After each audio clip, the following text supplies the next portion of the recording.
വിധി 10-ന്. രാഹുൽ മാങ്കൂട്ടത്തിനെതിരായ രണ്ടാം വ്യാജ ബലാത്സംഗ പരാതിയിൽ ജാമ്യം തേടി തിരുവനന്തപുരം പ്രിൻസിപ്പൽ സെഷൻസ് കോടതിയിൽ കഴിഞ്ഞ ദിവസം രാഹുൽ മുൻകൂർ ജാമ്യാപേക്ഷ നൽകിയിരുന്നു. അതുപോലെ തന്നെ നോട്ട് ടു അറസ്റ്റ് എന്നൊരു ആവശ്യവും അദ്ദേഹം ഉന്നയിച്ചിരുന്നു. എന്നാൽ കോടതി ആ നോട്ട് ടു അറസ്റ്റ് ആവശ്യം തള്ളി. മുൻകൂർ ജാമ്യാപേക്ഷയിന്മേൽ ഇന്ന് വാദം കേട്ടു. ഇന്ന് രാഹുലിന് മുൻകൂർ ജാമ്യം ലഭിക്കുമെന്ന് കരുതിയെങ്കിലും കോടതി വിധി പ്രസ്താവിച്ചില്ല. വിധി പ്രസ്താവിക്കുവാനായി ഡിസംബർ 10-ാം തീയതിയിലേക്ക് കേസ് മാറ്റിയിരിക്കുകയാണ്. ഇന്നും പ്രോസിക്യൂഷന്റെ ആവശ്യപ്രകാരം അടച്ചിട്ട മുറിയിലാണ് വാദം കേട്ടത്.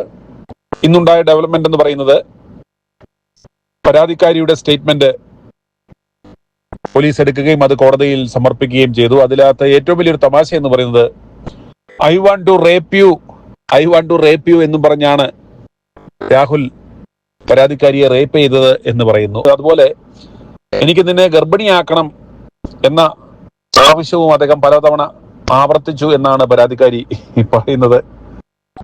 എന്തായാലും 10-ാം തീയതി പ്രിൻസിപ്പൽ സെഷൻസ് കോടതിയിൽ നിന്നും രാഹുലിന് ജാമ്യം കിട്ടിയില്ലെങ്കിൽ ഹൈക്കോടതിയിൽ നിന്നും കിട്ടുമെന്ന് ഉറപ്പാണ്.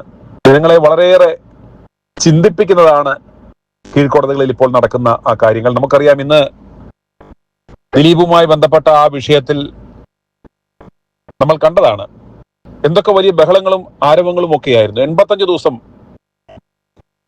ആ കേസിൽ ദിലീപ് ജയിലിൽ കടന്നു. 8.5 വർഷം നീണ്ട നിയമയുദ്ധം. അതിനെല്ലാം ഒടുവിൽ ഇന്ന് വിധി വന്നിരിക്കുകയാണ്. എന്തൊക്കെ പറഞ്ഞാലും ഗൂഢാലോചനയിൽ ദിലീപിന് പങ്കുണ്ട്, ഇത് ചെയ്യിച്ചത് ദിലീപാണ് എന്ന് പറയുമ്പോഴും കോടതിയിൽ അത് തെളിയിക്കുവാൻ സാധിച്ചില്ല.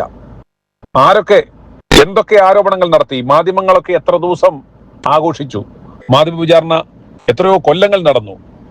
അവസാനം ഇന്ന് വിധി വന്നപ്പോൾ പ്രോസിക്യൂഷന് ആ ഗൂഢാലോചന അല്ലെങ്കിൽ ഇദ്ദേഹത്തിന് പങ്കുള്ളതായി തെളിയിക്കുവാൻ സാധിച്ചില്ല. ഇത് നാം ഓരോരുത്തരും മനസ്സിൽ വെക്കേണ്ടുന്ന കാര്യമാണ്. ഇപ്പോൾ ഈ മാധ്യമ വിചാരണ നടത്തി ഈ ആരോപണങ്ങൾ ഉന്നയിച്ച് ഈ മാധ്യമ ജഡ്ജിമാർ ഇരുന്ന് വിധി പ്രസ്താവിക്കുമ്പോൾ ഇതൊന്നും ഒന്നിന്റെയും അവസാനമല്ല. ഇതെല്ലാം ഒരു ദിവസം ഇതെല്ലാം കാറ്റിൽ പറക്കും. യഥാർത്ഥ വിധി വരും എന്ന് മനസ്സിലാക്കണം. എന്തായാലും നാളെ 7 ജില്ലകൾ തദ്ദേശ തെരഞ്ഞെടുപ്പുമായി ബന്ധപ്പെട്ട പോളിംഗ് ബൂത്തിലേക്ക് പോവുകയാണ്. പ്രിയമുള്ളവരെ, നിങ്ങളെ ഒരിക്കൽ കൂടി ഓർപ്പിക്കുകയാണ്, പാർട്ടിയെ പ്രതിസന്ധിയിലാക്കി വ്യക്തിവിരോധം തീർക്കുവാൻ രാഹുലിനെതിരെ ഇപ്രകാരം തേൻകണി ഒരുക്കിയ ആ കേക്കച്ചനെയും ആ കേക്കച്ചന് സപ്പോർട്ട് കൊടുത്ത രാഹുലിനെ ഇല്ലാതാക്കുവാൻ ഈ പ്രസ്ഥാനത്തെ ഈ തെരഞ്ഞെടുപ്പ് സമയത്ത് ഏറ്റവും കൂടുതൽ പ്രതിസന്ധിയിലാക്കിയ, സ്വന്തം ചോരയോടും കൂറും നന്ദിയും കാണിക്കാത്ത ആ കെ മുരളീധരൻ നേതൃത്വം കൊടുക്കുന്ന തിരുവനന്തപുരത്ത് അതിന് തക്കതായ മറുപടി ജനങ്ങൾ നൽകും എന്ന് പ്രതീക്ഷിക്കുന്നു.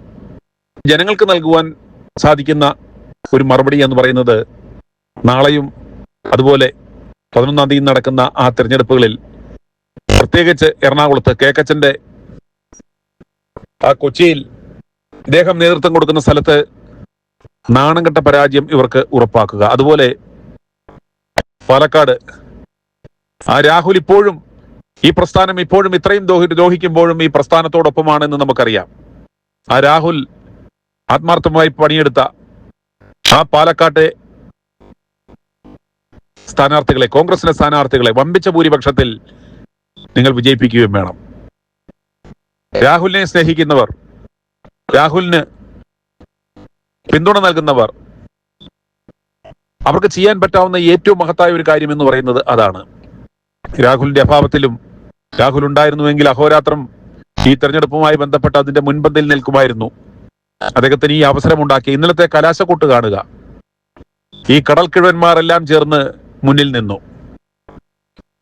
മുൻ ഉപതെരഞ്ഞെടുപ്പുകളിൽ ആ കലാശക്കൊട്ടിന് ആവേശം പകർന്നിരുന്നത് രാഹുൽ മാങ്കൂട്ടം, ഷാഫി അടങ്ങിയ ആ ഒരു യുവ നേതൃത്വ നിരയാണ്.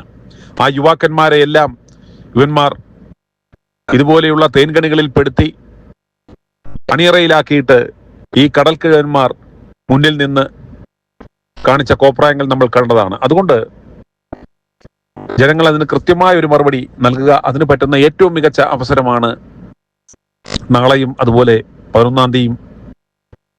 അതിന്റെ വിധി നമുക്ക് കൃത്യമായി 13-ാം തീയതി തന്നെ അറിയാൻ പറ്റും. ഇവന്മാർക്ക് ഈ വ്യക്തിവിരോധം തീർക്കുവാൻ, സ്വന്തം കസേര ഉറപ്പിക്കുവാൻ, സ്വന്തം പാർട്ടിയെ തന്നെ പ്രതിരോധത്തിലാക്കുന്ന പണികൾ ചെയ്ത ഇവർക്കുള്ള ഒരു മറുപടി തന്നെയാകട്ടെ നാളെ വരാൻ പോകുന്ന തെരഞ്ഞെടുപ്പ്. അതുകൊണ്ട് പ്രത്യേകിച്ച് തിരുവനന്തപുരത്തുള്ള ജനങ്ങൾ ഈ കെ മുരളീധരൻ നേതൃത്വം കൊടുക്കുന്ന കെ മുരളീധരന് നൽകാൻ പറ്റാവുന്ന ഏറ്റവും നല്ല ഒരു മറുപടി നാളെ തിരുവനന്തപുരം നിവാസികൾ നൽകണം. അതുപോലെ 11-ാം തീയതി എറണാകുളത്തും അപ്രകാരം തന്നെ ഉണ്ടാവണം എന്ന് അഭ്യർത്ഥിക്കുന്നു. എന്തായാലും 10-ാം തീയതി ഈ രണ്ടാമത്തെ വ്യാജ പരാതിയിന്മേലുള്ള ഒരു വിധി ഉണ്ടാവും. നമുക്ക് ഏവർക്കും അറിയാം അത് എന്തായിരിക്കും സംഭവിക്കാൻ പോകുന്നതെന്ന്. എന്നാലും ആത്യന്തിക വിജയം രാഹുലിൻ്റെതായിരിക്കും. അത് ഹൈക്കോടതിയിൽ നിന്ന് തന്നെ നമുക്ക് ലഭിക്കും എന്ന് പ്രതീക്ഷിക്കാം. Thank you. i2i News, an eye for truth. i2i News subscribe ചെയ്തിട്ടില്ലാത്തവർ ഇപ്പോൾ തന്നെ സബ്സ്ക്രൈബ് ചെയ്യുക. നോട്ടിഫിക്കേഷൻ ലഭിക്കുവാൻ ബെൽ ബട്ടണും അമർത്തുക.